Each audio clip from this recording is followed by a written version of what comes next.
A few months ago I switched from iOS to Android, which has been a really pleasant transition since I got an Honor Magic 7 Pro, which runs on Honor's Magic OS 9 operating system, which is extremely similar to iOS 18, so it's been quite a fluent transition. Since the transition was so great, I also decided that I wanted to try something completely different afterwards, which is where the foldable Honor Magic V3 comes in.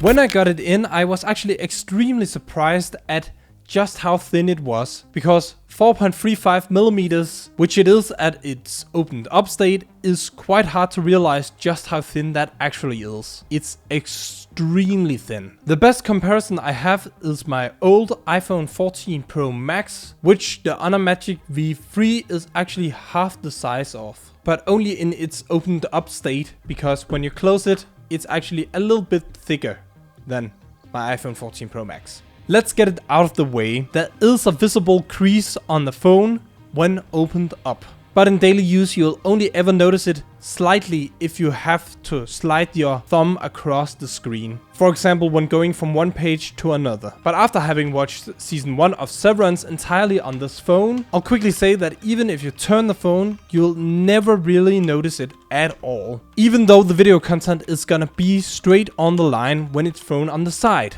If you fold the phone to the normal phone mode, it's also just around 9.2 millimeters thick, which is still incredibly thin. Actually just about the same thickness as the Honor Magic 7 Pro, a little bit thicker. The weight of the device is also only 226 grams, so it's quite lightweight as well, which is extremely nice when you use it as a normal phone on a daily basis. It's also designed so that the power on or off button is on the right side, together with the volume button when it's closed. But when you open it up, it's on the opposite side, which works great since it makes it possible to hit both buttons with your right thumb when it's closed. And when it's opened up, you can hit it with your other hand, because you're most likely not gonna use the phone opened up with one hand. The very slight curve at the edge of the display and the rounded off corner also makes it incredibly nice to hold onto, because there's no sharp edges if you are right-handed. It isn't as comfortable if you're left-handed, because the edges at the hinge is sharper than the other side. So it might be a slightly worse experience if you usually use your left hand. But that's a minor inconvenience in my opinion. Because it's also slightly more narrow on the right and the left side of the display compared to something like my iPhone 14 Pro Max, then it's also extremely nice to use one-handed, since it makes it a little bit easier to hit stuff with your thumb, which I really like because I simply can't reach that much on the iPhone 14 Pro Max. Because it has a big camera bump on the back that's rounded off, I can actually relatively easily rest my pointer finger underneath the camera module, which is really nice when using it one-handed. But usually I have the cover that comes in the box on, and here that resting spot for your pointer finger actually kind of disappears. But the cover does benefit the phone a lot more than it takes away, so I'll definitely be using that going forward still. Because apart from protecting the backside and the hinge, it actually also comes with a ring around the camera that can be pulled out and be used as a stand in the folded out mode. Well, you can also use it in the normal mode, but it's more beneficial in the folded out mode. If you're prone to throw a lot of dirt and dust in your pockets together with your phone, this might not be a phone for you then. However, I will mention that when you fold in the display, it actually has a small, slightly raised edge that closes together. So it's not like the displays on the inside actually touch each other. So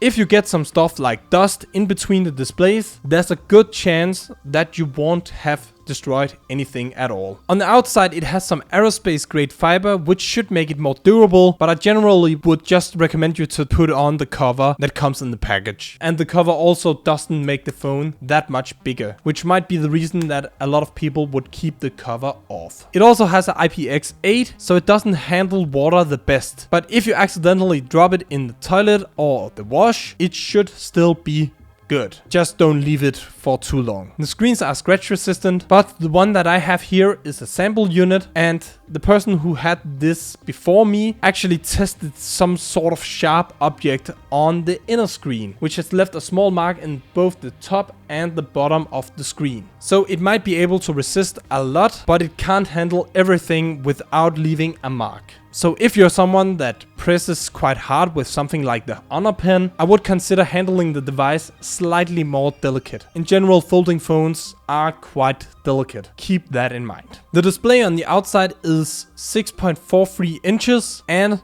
the display on the inside is 7.92 inches. It has a LTPO display that goes from 1 to 120 Hz in a dynamic refresh rate that can go all the way up to 5000 nits at its peak brightness. Honor also always put a lot of effort into eye comfort, so if you like me often get a lot of eye strain at night, then the Honor Eye Comfort Display AI defocus is something you'll really appreciate. Something I actually started noticing from using the Honor Magic 7 Pro as my daily device was that something like falling asleep after having doom scrolled seemed to be a little bit easier. And I really think this is because of the eye comfort display. So it might be a minor thing, but for someone like me who likes to doom scroll at night, this really is kind of a game changer since it makes it way easier to fall asleep fast. The phone has a Snapdragon 8 Gen 3, which is the previous one from the Snapdragon 8 Elite that's in the Honor Magic 7 Pro, but it unleashes great power nonetheless. And at no point do I even feel like I'm missing the power from the 8 Elite chip, like at all. So the Snapdragon 8 Gen 3 is still an amazing chip. Like Honor's other new phones, it also has their Magic Portal feature and Google's Circle to Search and Gemini built into the operating system, which is extremely useful. And these features was something that I was quite skeptical about at the beginning, but after having used these phones for the past 3 to 4 months now, I actually find it extremely useful, so useful that I actually kind of don't know how I've been living without it before. Since it's a foldable phone, you also have the ability to split the screen, which you do by going into an app and then dragging up the menu bar. Then you take an app and drop it next to the other one. It's a feature that's super useful for multitasking, and I actually use it a lot in my daily work when I have a lot of stuff that I have to do. The phone comes with a huge bump on the back. In here there's 3 camera lenses. The main lens is a 50 megapixel lens with a sensor size of 1/156 inches and with an aperture of f1.6. So it's by no means bad,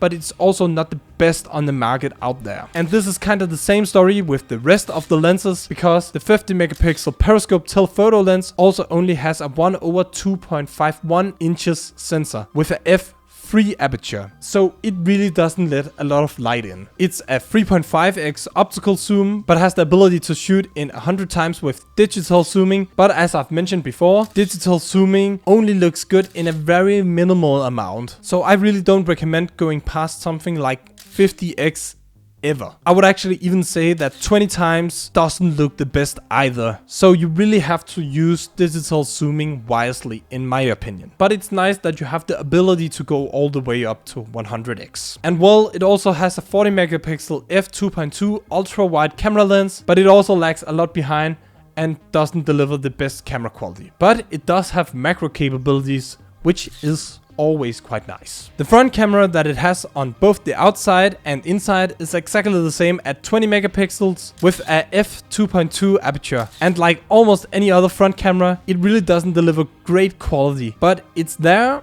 and you can record in 4K with it, so I guess it's fine. The AI motion sensing and AI haircut portrait are quite good to take some better looking photos, so I'll kind of give them that. And with a foldable phone, it's quite nice that you can take selfies like this. I can easily say that even if you aren't a big camera nerd, I do believe that you'll be able to tell which picture was shot on the Honor Magic 7 Pro and which one was shot on the Honor Magic V3. Because without a doubt, the Honor Magic 7 Pro delivers some way better pictures. But kinda makes sense since it also has a bigger sensor and yeah, just better quality in general. The phone has a battery capacity of 5150 milliamp hours, and from my testings, that lasts about a day's worth of heavy use. Yesterday I used it for about 10 hours because I had Severance playing in front of me while I was working. And at the end of the day, it had around 30% battery left, so that's more than enough for me. And when you have to charge it, then it also comes with the 66 watt supercharge and 50-watt wireless charging. So it takes no time to charge it up to max again, compared to my iPhone 14 Pro Max that only has the ability to be charged at 27 watts. This is a huge deal, and this really does impact your daily life, because damn, it's nice that it charges so much faster. Just the fact that they actually even can put a battery of that size in this small body is extremely crazy to me. Since I come from a newer Honor phone, there's some things I really would like to see on the Honor Magic V4. The new 3D face recognition is really something that's extremely useful, since it recognizes you extremely fast and even in relatively poor lighting. So having that on the Honor Magic V4 would be extremely nice, since the camera that this one has, both on the inside and the outside, isn't the best you'll ever see. So I end up using the fingerprint scanner most of the time anyway. It would also be nice if they could make the crease a little less noticeable. It isn't that bad, but since I've been using it as my daily phone for the past month now, it's already starting to be a little bit more noticeable than I would like it to become. But that's one of the things that I know they're gonna improve every time. I know it's hard to cram more into the device, since it really is extremely thin, but a thing I would really like to see on the V4 would be a better camera, because they're good enough, but if they could make them phenomenal like the Honor Magic 7 Pro, then I believe it's gonna become a really interesting phone for a lot of people. And for a foldable phone, I actually don't think the price is that unreasonable, but that's just my opinion. And will either make an under-display front camera or just make it sit in the corner, because sitting in the middle and somewhat in the middle is just an annoying place to put it. I don't know why they thought that was a good idea. When all that's said and done, I really do like this phone way more than both my iPhone and the Honor Magic 7 Pro. And I think this solely comes down to the fact that I feel 10 times more productive with this phone. And also, since I've started to travel quite a bit and I don't want to bring a laptop or a tablet every time, then having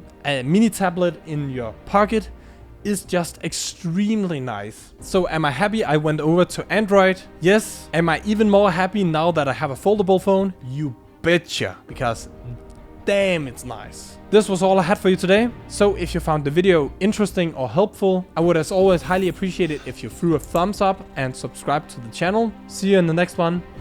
I'm out.